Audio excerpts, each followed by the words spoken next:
हंगामा देखने को मिला है। मतदान केंद्र के बाहर बीजेपी कांग्रेस के समर्थक आपस में भिड़ गए। दोनों में जमकर धक्का मुक्की हुई है। बीजेपी ने फर्जी मतदान का आरोप लगाया और फर्जी मतदाता होने का आरोप लगाते हुए हंगामा किया, तो वहीं कांग्रेस की तरफ से दावा किया गया कि मतदाता अधिकृत होने के बावजूद उसका आधार कार्ड छीन लिया गया। बीजेपी मनमानी कर रही है। मतदान केंद्र के बाहर समर्थकों में धक्का मुक्की की तस्वीरें भी सामने आई हैं। बहरहाल तहसीलदार लोकेंद्र मीणा मौके पर पहुंचे, मामला शांत करवाया।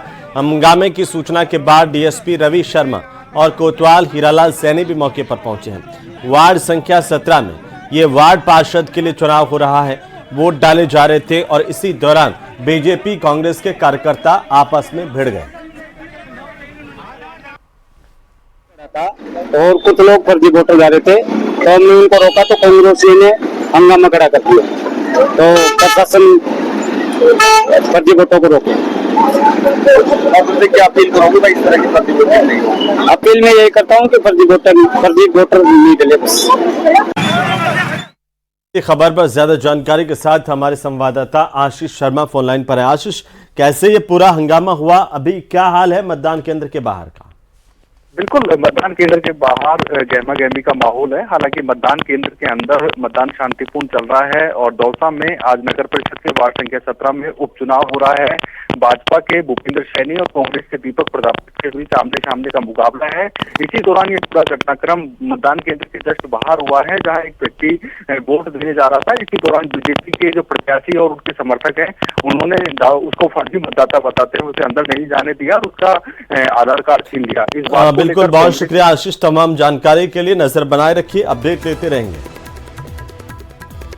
और इसी बीच राजधानी जयपुर से इस वक्त की सबसे बड़ी खबर, एसआई भर्ती परीक्षा केस से सुनवाई से जुड़ी इस वक्त की बड़ी अपडेट है। हाई कोर्ट में जो सुनवाई चल रही थी एसआई भर्ती परीक्षा 2021 मामले को लेकर, वो सुनवाई अब खत्म हो गई है। अब 10 फरवरी को अगली सुनवाई होगी। आरडी रस्तोगी को न्याय मित्र बनाया गया कोर्ट की तरफ से। इस पूरे मामले में हाई कोर्ट ने अब आगे की ट्रेनिंग पर रोक लगा दी है।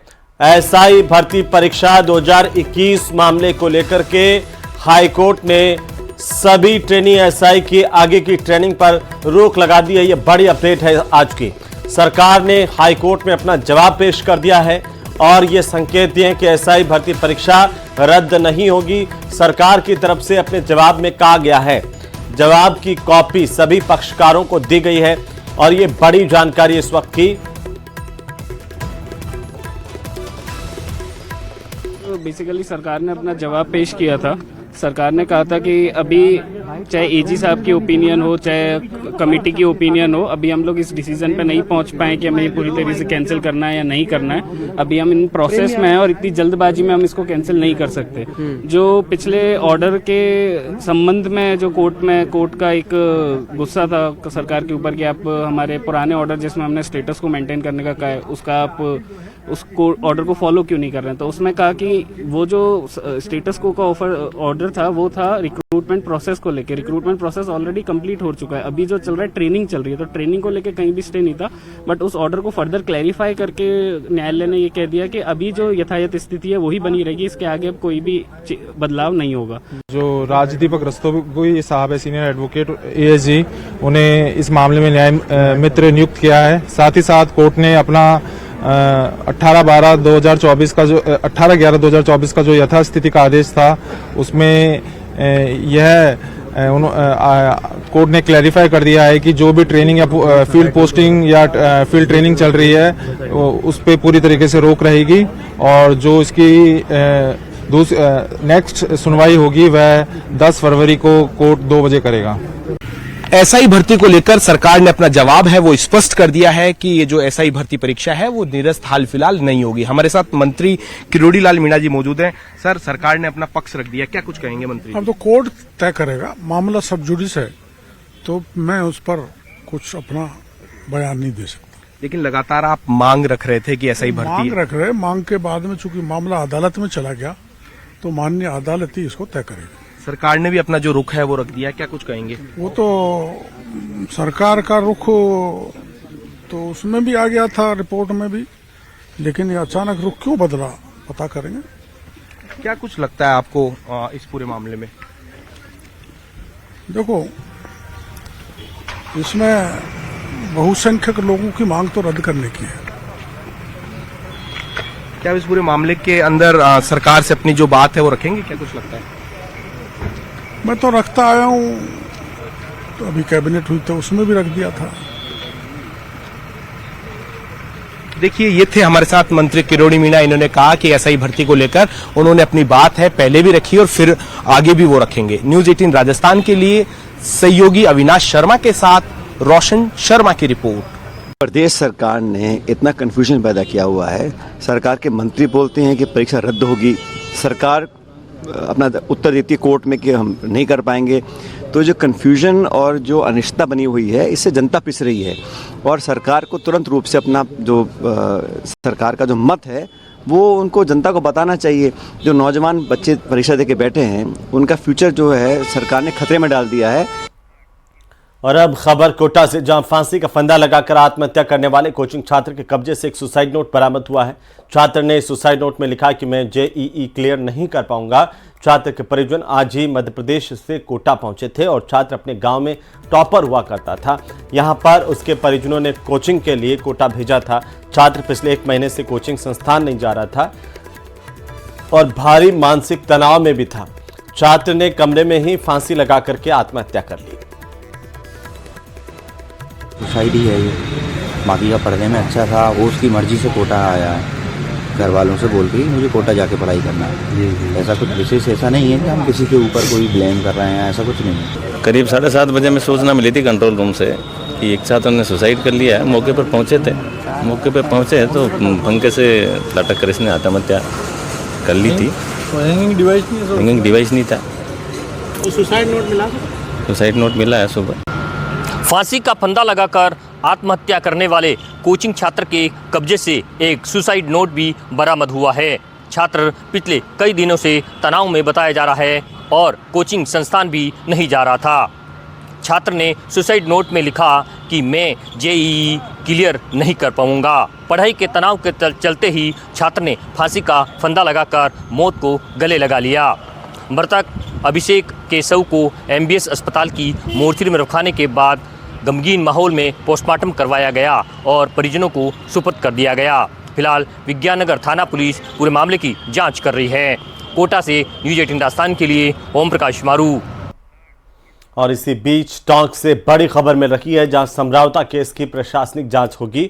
सरकार के निर्देश पर संभागीय आयुक्त इस पूरे मामले को लेकर के जांच करेंगे, सुनवाई करेंगे। महेश चंद शर्मा 17 जनवरी को सर्किट हाउस में सुनवाई करेंगे। जांच के लिए सरकार ने संभागीय आयुक्त को जांच अधिकारी नियुक्त किया था। 17 जनवरी को सर्किट हाउस में लोग अपनी समस्याएं इन्हें आकर के बता सकते हैं। जांच अधिकारी को अपने उस दौरान क्या हुआ ये भी बता सकते हैं। इस दौरान प्रभावित व्यक्ति अपना पक्ष रख सकते हैं, साक्ष्य रख सकते हैं और दस्तावेज पेश कर सकते हैं। उपचुनाव के दौरान नरेश मीणा ने एसडीएम को थप्पड़ मार दिया था और इसके बाद भारी उपद्रव हुआ गांव में और आगजनी हुई, काफी नुकसान हुआ। पुलिस की तरफ से बल भी प्रयोग किया गया। इसके अलावा 60 लोग सभी जो इस मामले में गिरफ्तार किए गए थे वो अब जेल से बाहर आ चुके हैं। और इसी बीच उदयपुर से बड़ी खबर, जहां ओल्ड सिटी में कंटेनर घुस गया। कंटेनर ने जगह जगह तोड़फोड़ की है। कई घर, दुकान और वाहन इससे क्षतिग्रस्त हो गए हैं।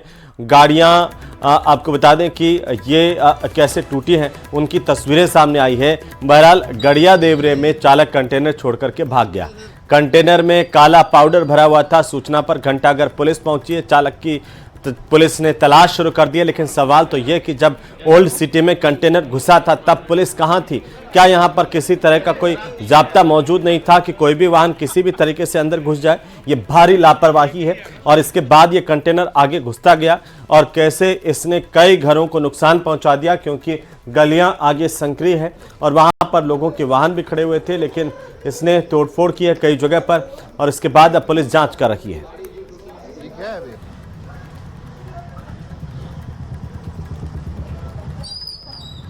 तो अलग अलग तस्वीरें हैं इस पूरे वाकये की, जब ये कंटेनर घुस गया जबरदस्ती और आगे बढ़ता गया।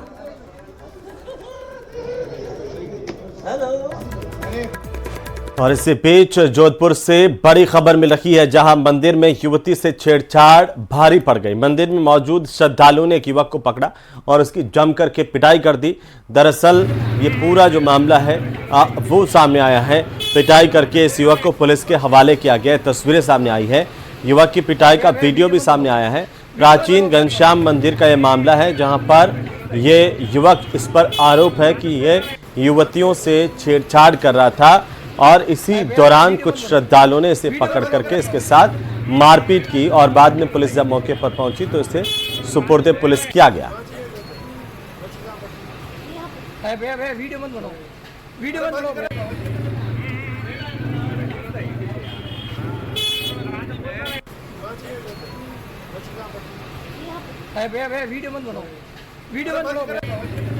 और इसी बीच टोंक से बड़ी खबर, जहां कॉलेज की लड़कियों का सड़क पर आक्रोश देखने को मिला है। दत्वास गर्ल्स कॉलेज की लड़कियों ने रोड जाम कर दिया, जमकर नारेबाजी की है। दत्वास से मित्रपुरा जाने वाली सड़क पर ये लड़कियां यहां पर बैठी हुई हैं, जिनकी तस्वीरें आपकी टीवी स्क्रीन पर हैं। गर्ल्स कॉलेज में शिक्षक लगाने की मांग की जा रही है। गेस्ट फैकल्टी हटाने के बाद आक्रोश बढ़ गया। प्रदेश के कॉलेजों में एक बड़ी समस्या जो है वो शिक्षकों की है। यहाँ पर भरपाई करने के लिए गेस्ट फैकल्टी लगा दी जाती है, लेकिन कई बार ये गेस्ट फैकल्टी भी हटा दी जाती है। तब इस तरह की तस्वीरें सामने आती है जो टोंक से आई है। यहाँ पर ये लड़कियां अपने लिए शिक्षक मांग रही हैं, लेकिन इनकी सुनवाई नहीं हो पा रही है। सड़क जाम के बाद दत्वास पुलिस हालांकि मौके पर पहुंची है और आपको बता दें कि पुलिस अब लड़कियों से समझाइश की कोशिश कर रही है। कॉलेज की लड़कियों ने सड़क पर आक्रोश प्रकट किया है। ये बड़ी खबर है टोंक से, जहां टोंक में लड़कियां इस वक्त धरना दे रही हैं और जमकर नारेबाजी की जा रही है। दत्वास गर्ल्स कॉलेज की लड़कियों ने रोड जाम किया है और अपने लिए टीचर्स मांग रही है। लड़कियों का कहना है कि इनके कॉलेज में टीचर्स नहीं है और इसी की वजह से इनकी पढ़ाई नहीं हो पा रही है। तो दत्वास गर्ल्स कॉलेज की लड़कियों की तरफ से जोरदार प्रदर्शन यहाँ पर किया गया। ये तस्वीरें आप देख पा रहे हैं, टोंक की तस्वीरें हैं, जहाँ पर लड़कियाँ लगातार प्रदर्शन कर रही है और नारेबाजी कर रही है। यहाँ पर हालांकि पुलिस के अधिकारी भी पहुंचे हैं और पुलिस के अधिकारियों की तरफ से इन लड़कियों से समझाइश की जा रही है। हालांकि लड़कियों ने पूरा रोड जाम कर दिया है। ये आक्रोश की तस्वीरें हैं। आपको बता दें कि लगातार कॉलेज में, दत्वास कॉलेज की घटना है। मित्रपुरा जाने वाली सड़क पर ये तमाम लड़कियां इस वक्त धरना दे रही हैं और प्रदर्शन कर रही हैं। टोंक से इस वक्त ये बड़ी खबर, जहां लड़कियों की मांग है कि इनके कॉलेज में टीचर्स लगाए जाएं और टीचर्स लगाने की मांग को लेकर के लड़कियां लगातार प्रदर्शन कर रही हैं।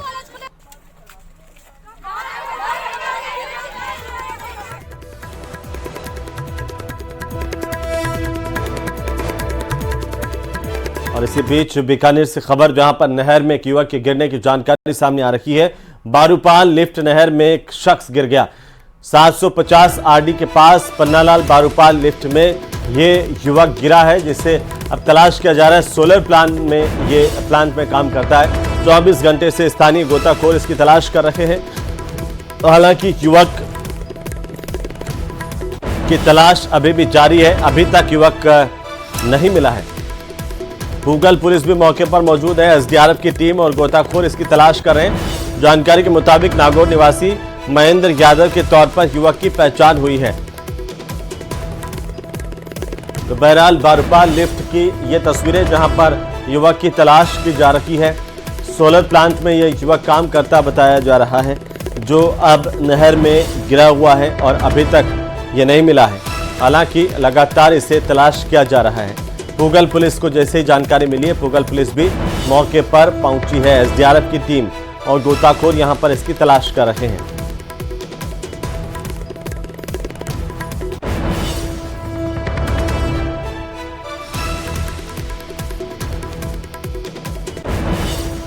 उधर जयपुर के रेनवाल से बड़ी खबर है, जहां पर असामाजिक तत्वों ने बाबा साहेब डॉक्टर भीमराव अंबेडकर की मूर्ति को तोड़ दिया। इस घटना से पूरे इलाके में ग्रामीणों में आक्रोश है। गुस्साए ग्रामीणों ने यहां पर धरना शुरू कर दिया। सूचना पर पुलिस भी मौके पर पहुंची है। रेनवाल के काबरों का बास का ये पूरा मामला, जहां पर बाबा साहब डॉक्टर अंबेडकर की मूर्ति के तोड़ने की खबर मिल रही है। असामाजिक तत्वों की तरफ से ये बाबा साहब की मूर्ति तोड़ दी गई और जैसे ही लोगों को पता चला, यहाँ पर सर्व समाज के लोग इकट्ठा हुए हैं और लोग अब ये मांग कर रहे हैं कि जल्द से जल्द इस तरह के असामाजिक तत्वों की गिरफ्तारी हो ये जो तस्वीर सामने आई है संविधान निर्माता बाबा साहेब की मूर्ति को खंडित करने का मामला है। और जैसे ही लोगों को जानकारी मिली, आसपास से लोग बड़ी संख्या में यहां पर पहुंच रहे हैं और लोग यहां पर इकट्ठा होकर के लगातार आक्रोश प्रकट कर रहे हैं। राजधानी जयपुर के पास रेनवाल में काबरों का बास का मामला, जहां बाबा साहब डॉक्टर भीमराव अंबेडकर की मूर्ति तोड़ दी गई है और इसी को लेकर के लोगों में भारी आक्रोश है। तो इन असामाजिक तत्वों के खिलाफ कार्रवाई की मांग लोग कर रहे हैं। घटना से ग्रामीणों में आक्रोश व्याप्त है और आक्रोशित ग्रामीण यहां पर धरने पर बैठ गए हैं। लोगों ने नारेबाजी शुरू कर दी है।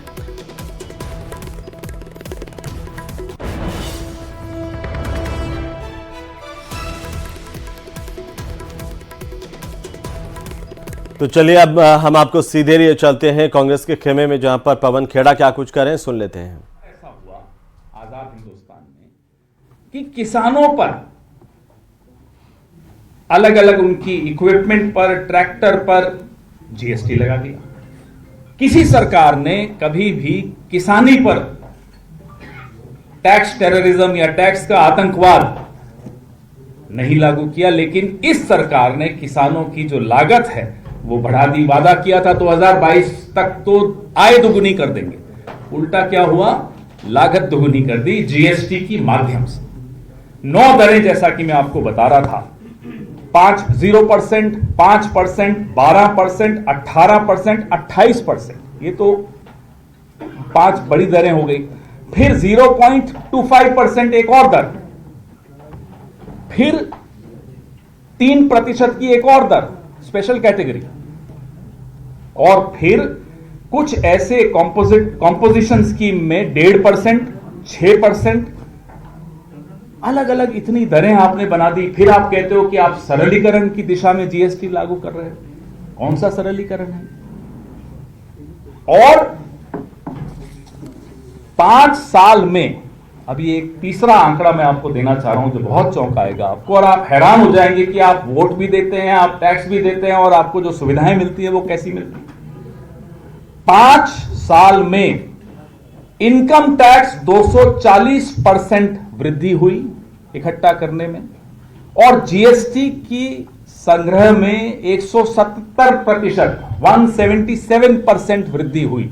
अब आप आंख बंद करके सोचिए कि इसका लाभ आपको क्या मिला, आपके परिवार को क्या मिला, आपके शहर को क्या मिला, आपके राज्य को क्या मिला, और आपके देश को क्या मिला।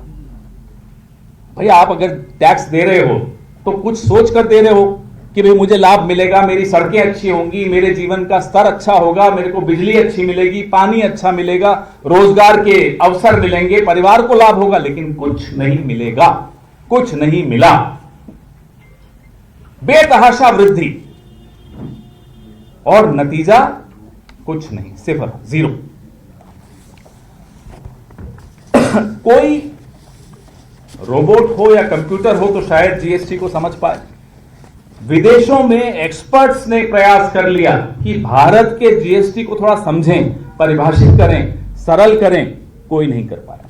यहां तक कि जो अरविंद सुब्रमण्यम नाम के व्यक्ति हैं, मुख्य आर्थिक सलाहकार रहे हुए हैं प्रधानमंत्री के और जीएसटी के आर्किटेक्ट कहूंगा मैं उनको, वो खुद कहते हैं कि ये एक राष्ट्रीय त्रासदी है, इट्स अ नेशनल ट्रेजेडी। स्वर्गीय डॉक्टर मनमोहन सिंह ने 2017 में जब जीएसटी बन गई, लागू हो गई, तब मनमोहन सिंह जी ने बड़ी अच्छी एक बात कही, बड़ा अच्छा स्टेटमेंट दिया कि हम तो खुद जीएसटी के पक्ष में थे, हम लागू करना चाहते थे, लेकिन जिस तरीके से ये जीएसटी बिना देखभाल और पर्याप्त तैयारी के, ये उन्हीं के शब्द हैं, जिस तरह से ये लागू हो रही है, ये गरीब और मध्यम वर्ग को लूटने की नीति है। ये डॉक्टर मनमोहन सिंह ने कहा था और उनकी बात आज इसी 10-15 दिन पहले उनका देहांत हुआ, उनकी बात आज सबको याद आ रही है कि वाकई सही कहा था उन्होंने, जीएसटी एक चोट है हम सब पर। आपने और इसी बीच बड़ी खबर है दौसा से, जहां पर जन आधार में जिसे मृत बताया वो कलेक्ट्रेट पहुंच गया। सिलिकोसिस पीड़ित राम अवतार सैनी जिला कलेक्ट्रेट पहुंचे हैं और बताया कि मुझे मृत बता दिया सरकार, मैं तो जिंदा हूं। परिजनों का दावा है कि सिलिकोसिस पीड़ित होने के बावजूद प्रमाण पत्र नहीं बन रहा है। प्रमाण पत्र नहीं मिलने से आर्थिक सहायता भी नहीं मिल रही। अब जिला कलेक्टर से न्याय दिलाने की गुहार कर रहे हैं परिजन। तस्वीरें देखिए और ये तस्वीरें ये बता रही हैं कि प्रशासन कैसे चैन की नींद सोता है और आम लोग परेशान होते रहते हैं। ये सिलिकोसिस पीड़ित खुद इस हालत में जिला कलेक्ट्रेट पहुंचा और इसलिए पहुंचा ये बताने के लिए कि वो जिंदा है, क्योंकि प्रशासन ने उसे मृत मान लिया है। जन आधार में इसे मृत बता दिया और इसकी वजह से अब इन्हें कोई आर्थिक सहायता नहीं मिल पा रही। किसी तरह की सरकारी सहायता से महरूम परिवार, और सिर्फ इसी को बताने के लिए जिला कलेक्ट्रेट पहुंच करके जिला कलेक्टर से गुहार लगाई है। दौसा की ये तस्वीरें हैं जो बताती है कि प्रशासन कैसे सोया हुआ है, जो बताती है कि आम आदमी की सुनवाई कैसे, कहां और कौन करेगा, ये किसी को पता नहीं। आप भी सुनिए। बहुत परेशानी, अब इसका डॉक्यूमेंट वो कराते हैं ना, होते नहीं है। मेरा गोश्त कर रखा है। क्या कर रखा है? पत्थर का काम करता था और ये डॉक्यूमेंट इसका जो भी है वो हम जमा कराते थे, खाने भी ऑनलाइन कराते थे ना, होता नहीं है। इसको मेरा गोश्त कर रखा है। अच्छा, कब से कर रखा है ये साल 17 से कर रखा है। किसने कर रखा है? अब साहब हमें ये कोई पता नहीं किसने करा है किसने नहीं कर रखा है। और अब टोंक के टोडा रायसिंह से बड़ी खबर, जहां मंदिर की नींव की खुदाई में प्राचीन मूर्तियां निकली हैं। भांसू गांव में सीताराम मंदिर के जीर्णोद्धार का काम चल रहा है और यहां पर 500 साल पुरानी दोनों मूर्तियां बताई जा रही हैं जो खुदाई में निकली हैं। करीब 1 फीट ऊंचाई की ये 2 मूर्तियां जैन तीर्थंकर से जुड़ी हुई इन मूर्तियों को अब मंदिर में रखवाया गया है। भगवान महावीर स्वामी की लग रही हैं। वैसे अब जांच होगी तो ही पता चल पाएगा। हालांकि इन मूर्तियों को देखने वालों का तांता लगा हुआ है। तो मंदिर की नींव खुदाई में ये प्राचीन मूर्तियां यहां से निकली है। टोंक के टोडा रायसिंह से बड़ी खबर है।